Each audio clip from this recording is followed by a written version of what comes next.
Back again. Today is a different setting. So I left off where Devin was low-key having a good time in his furry suit, entertaining the little kids, and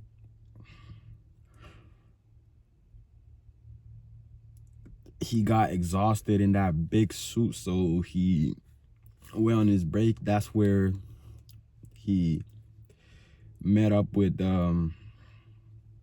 Mr. Easterbrook, where he stood up for himself in a way. He had a close one-on-one conversation with Mr. Easterbrook, where he let out his frustration on the stuff that was going on with the kids being left alone with strangers, basically, their parents leaving them. And this is where Mr. Easterbrook explained himself and gave a reason to why the stuff was the way it is, because that's the best way to get revenue, because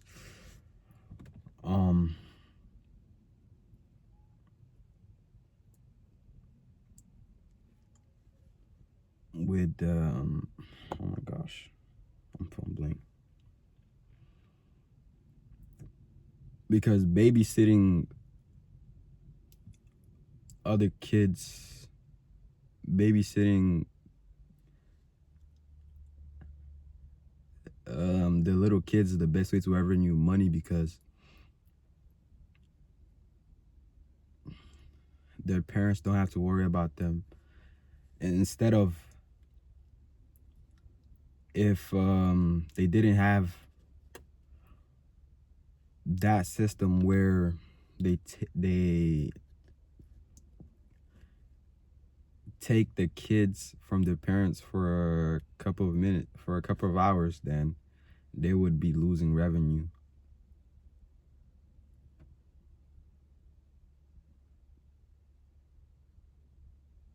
So that's basically what happened, and what Mr. Easterbrook said to Devin. Oh my gosh, that was 3 minutes of rambling. As you can see, this is my weakness. I just get to rambling when I don't even have I have the stuff that I want to say in my head, but to articulate it and talk about it in the right words, it's hard for me right now. That is something that I want to work on, most definitely. But yeah,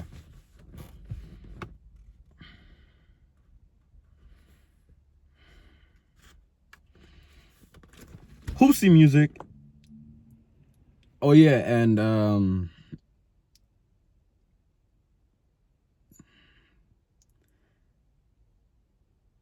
Devin was writing many letters to Wendy, but Wendy only responded with one letter.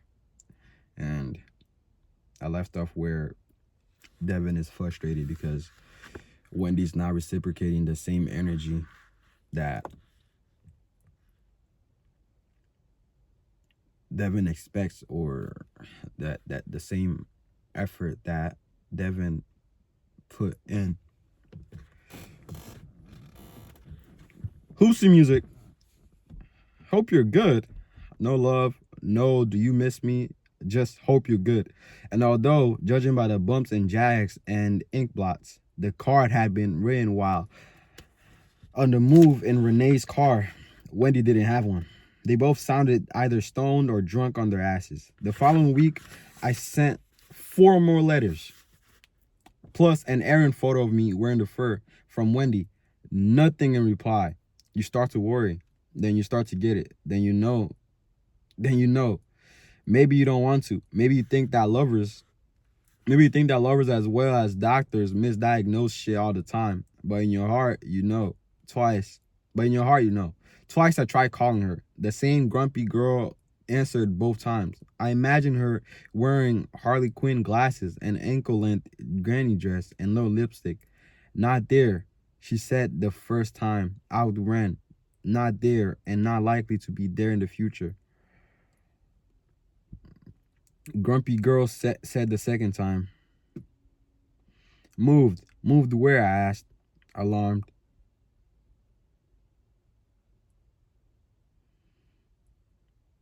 Okay, let me go back because I don't think I said that right. Twice I tried calling her. The same grumpy girl answered both times. I imagined wearing Harley Quinn glasses and ankle-length granny dress and no lipstick. Not there, she said the first time. Outward went. Not there and not likely to be there in the future. Grumpy girl said the second time. Grumpy girl said the second time. Moved. Moved where? I asked, alarmed. This was the parlor of Maison Chaplot. This was the parlor. This was in the parlor of Maison Chaplot, where there was a long distance honor sheet beside the phone. My fingers were holding the big old fashioned receiver so tightly they had gone numb. Wendy was going to college on a patchwork magic carpet of scholarships, loans, and work, study, employment, the same as me. She couldn't afford a place on her own. Now without help, she couldn't. Now without help, she couldn't. I don't know, and I don't care, Grumpy Girl said. I got tired of all the drinking and hen parties at 2 in the morning. Some of us like to get a little sleep. Strange, but true. My heart was beating so hard I could feel it pulsing in my temples. Did Renee go with her? No, they had a fight over that guy, the one who helped Winnie moved out. She said Winnie with the kind of bright contempt that made me sick to my stomach. Surely it wasn't the guy part that made me feel that way. I was her guy. If some friend, someone she'd met at work had pitched in and helped her move her stuff, what was that to me? Of course, she could have guy friends. Of course, she could have guy friends. I had made at least one girlfriend. One girlfriend, hadn't I? Is Renee there? Can I talk to her? No, she had a date. Some penny must have finally dropped because all at once Grumpy Girl got interested in the conversation. Hey, is your name Devin? I hung up. It wasn't connecting. It wasn't something I planned, just something I did. I told myself I hadn't heard Grumpy Girl all of a sudden change into amused Grumpy Girl, as if there was some sort of joke going on and I was part of it. Maybe even the butt of it. As I believe I have said, as I believe I have said, as I believe I have said, the mind defends itself as long as it can. 3 days later, 3 days later, I got the only later. I got the only letter I received from Wendy Keegan that summer. The last letter. It was written on her stationery, which was deco edge and featured happy kittens playing with balls of yarn. It was the stationery of a fifth grade girl. Although that thought didn't occur to me until much later. There were three breathless pages, mostly saying how sorry she was and how she had fought against the attraction, but it was just hopeless. And she knew I would be hurt, so I probably shouldn't call her or try to see her for a while. And she hoped we could be friends after the initial shock wore off. And he was a nice guy. He went to Dortmund. He played lacrosse. She knew I'd like him. Maybe she could introduce him to me when the fall semester started, etc., etc., fucking etc. So basically, Wendy cheated. Damn. And she also said you would like him. That's crazy. Wait, so Wendy lost her attraction to Devin?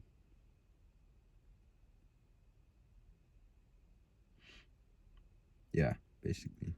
That night, I popped myself down on the sand 50 yards or so from Miss Shaplaw's beachside accommodations, planning to get drunk. At least I thought it wouldn't be expensive. At least I thought it wouldn't be expensive. In those days, a six pack was all it took to a six pack was all it took to get me pie-eyed. At some point, Tom and Aaron joined me, and we watched the waves roll in together. The three Joyland Musketeers. What's wrong? Aaron asked. I shrugged. I shrugged. The way you do when it's small shit but annoying shit all the time. Girlfriend broke up with me. Send me a Dear John letter, which in your case, Tom said, would be a Dear Dev letter. Dear Dev letter. Show a little compassion, Aaron told him. He's sad and hurt and try not to show it. Are you too much of a dumbass to see that? No, Tom said. He put his arm around my shoulders and briefly hugged me against him. I'm sorry for your pain, pal. I feel it coming off you like a cold wind from Canada or maybe even the Arctic. Can I have one of your beers? Sure. We sat there for quite a while, and under Aaron's gentle questioning, I spilled some of it, but not all of it. I was sad. I was hurt, but there was a lot more, and I didn't want them to see it. This was partly because I'd been raised by my parents to believe barfing your feelings on other people was the height of impoliteness, but mostly because I was dismayed by the depth and strength of my jealousy. I didn't want them to even guess at that lively worm. He was from Dortmund. Oh God. Oh God, yes. He probably pledged the best frat and drove a Mustang. His folks had given him as a high school graduation present. Nor was jealousy the worst of it. The worst was the horrifying realization that was the worst was the horrifying realization that was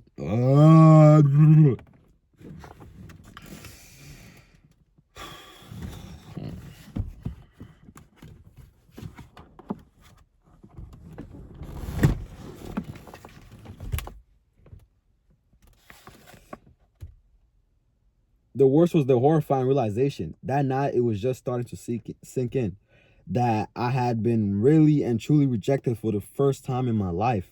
She was through with me, but I couldn't imagine being through with her. Aaron also took a beer and raised the can. Let's toast the next one to come along. I don't know who she will be. I don't know who she will be, Dev. Only that meeting you will be her lucky day. Here, here, Tom said, raising his own can. And because he was Tom, he felt compelled to add, where, and there. I don't think either of them realized then or all the rest of the summer how fundamentally the ground under my feet had shifted, how lost I felt. I didn't want them to know. It was more than embarrassing. It seemed shameful.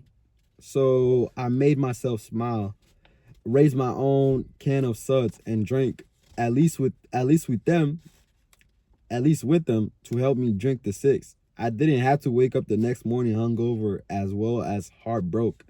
That was good because when we got to Joyland that morning, I found out from Pop Allen that I was down to wear the fur that afternoon on Joyland Avenue. 3 15-minute shifts at 3, 4, and 5. I bitched for form's sake. Everybody was supposed to bitch about wearing the fur, but I was glad. I like being mobbed by the kids, and for the next few weeks, playing Howie also had a bitter sort of amusement value. As I made my tail wagging way down Joyland Avenue, followed by crowds of laughing children, I thought it was no wonder Wendy had dumped me. Her new boyfriend went to Dortmund. And played lacrosse.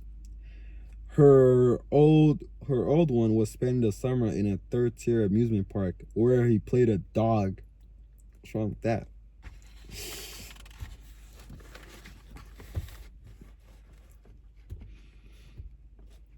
Other greenies on the Wiggle Waggle village story stage. Several times, Fred Dean sent me to scratch the midway, a true sign of trust because it meant picking up the noon or 5 p.m. take from the various concessions. 5 p.m. take from the various concessions. I made runs to Heavens Bay or Wilmington when some piece of machinery broke down and stayed late on Wednesday nights, usually along with Tom, George Preston, and Ronnie Houston to lube the whirly cups and a vicious neck-snapping ride called the Zipper. Both of those babies drank oil the way camels drink water when they get to the next oasis. And of course, I wore the fur. In spite of all this, I wasn't sleeping for shit. Sometimes I'd lie on my bed, clap my air. In spite of all this, I wasn't sleeping for shit.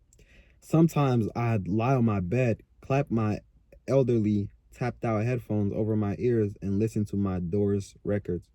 I was particularly partial to such cheerful tunes as Cars Hiss by My Window, Riders on the Storm, and of course, The End. When Jim Morrison's voice and Ray Manzarek mystic chiming organ were enough to sedate me, I'd creep down the outside staircase and walk on the beach. Once or twice I slept on the beach. At least there were no bad dreams when I did manage to get under for a little while. I don't remember dreaming that summer at all. I could see bangs under my eyes when I shaved in the morning, and sometimes I'd feel lightheaded after a particularly strenuous turn as Howie. I'd feel lightheaded after a particularly strenuous turn as Howie. Birthday parties in the overheated Bellamy of Howdy House were the worst, but that was normal. Mr. Easterbrook had told me so. A little rest in the boneyard always put me right again. On the whole, I thought I was representing, as they say nowadays. I learned different from on the first Monday in July, 2 days before the glorious 4th.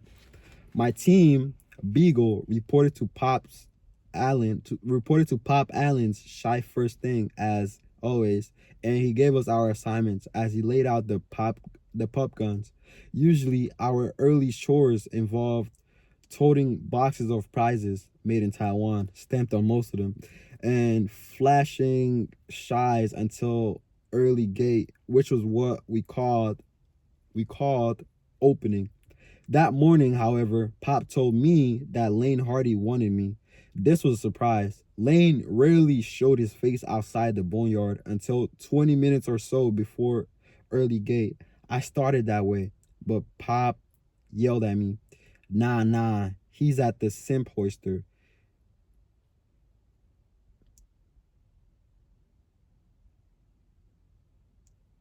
This was a derogatory term for the Ferris wheel. For the Ferris wheel, he would have known better than to use if Lane had actually been there. Beat feet, Jonesy. Got a lot to do today. I beat feet, but saw no one at the spin, which stood tall, still, and silent, waiting for the day's first customers. Over here, a woman called. I turned to my left and saw Rosie Gold standing outside her star-studded fortune-telling shop, all kitted out in one of her gauzy Madame Fortuna rigs. On her head was an electric blue scarf, the knotted tail of which fell almost to the small of her back. Lane was standing beside her in his usual rig, faded straight jeans and a skin tight strappy t-shirt, perfect for showing off his fully loaded guns. His derby was tilted at the proper wise guy angle. Looking at him, you'd believe he didn't have a brain in his head, but he had plenty. Both dressed for show and both wearing bad new faces. I ran quickly through the last few days, trying to think of anything I'd done that might account for those faces. It crossed my mind that Lane might have orders to lay me off or even fire me. But at the height of the summer, but at the height of the summer, and wouldn't that be Fred Dean's or Brenda Rafferty's job? Also, why was Rosie here? Who died, guys? I asked. Just as long as it isn't you, Rosie said. She was getting into character for the day and sounded funny. Half Brooklyn and half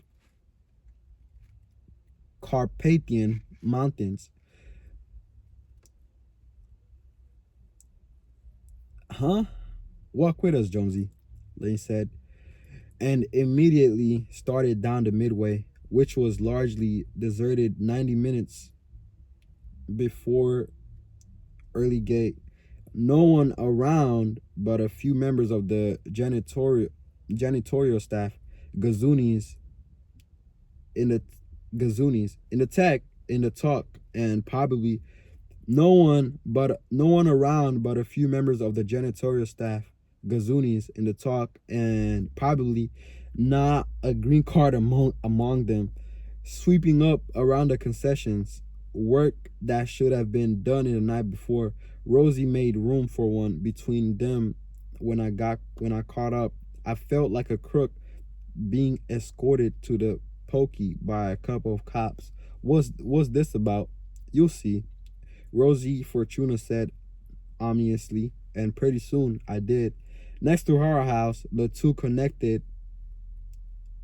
Next to our house, the two connected actually was Mysterio's mirror mansion. Next to the agent's booth was a regular mirror with a sign over it reading, "So you won't forget how you really look. How you really look." Lane took me by one arm, Rosie by the other. Now I really did feel like a perp being brought in for booking. They placed me in front of the mirror. "What do you see?" Lane asked. "Me," I said. And then, because that didn't